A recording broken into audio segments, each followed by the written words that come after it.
inilabas na desisyon ng hukuman. Ayon sa mga residente, nakatira na sila at nagsasaka sa lugar bago pa mapatituluhan at angkinin ng isang kumpanya. Si Mike Sigaral ang may balita. Nanganganib mawala ng tirahan ang may 300 pamilya sa barangay Sumano, Hermosa, Bataan dahil sa ipinalabas na Rito of Injunction ni Bataan RTC Branch 5 Judge Jose N.R. Fernando.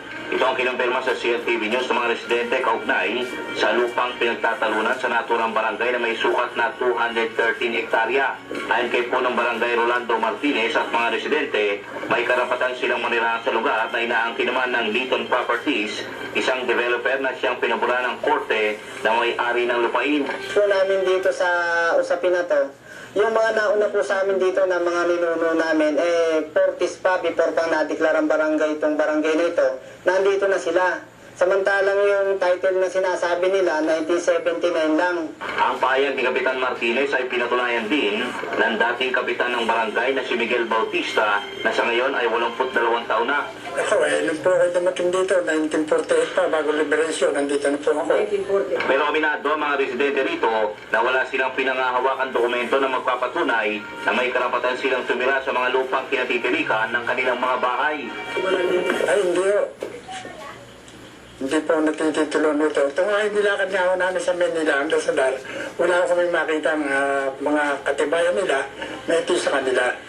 Samantala, kinumpirma naman ng kinatawan ng Liton Properties na si Renato Rapizora na may magandang plano umano ang kumpanya sa naturang lugar maging sa mga residente nito. Nais din umanong linawin na hindi nila papaalisin ang mga kasalukuyang naninirahan, bagkus ay may pinangakong 20 hektaryang lupain para sa mga maapektuhan ng gagawin nilang pagbabakod alinsunod sa iniatas ng hukuman.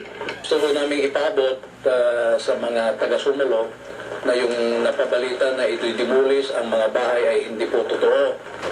Hindi po totoo yun. Ipagpapatuloy po yung pagbabakod ayon doon sa sinasaad ng batas kasi nagkaroon na po ng court order at kasi para may patuloy yung napigil na pagbabakod noong 2008 pa.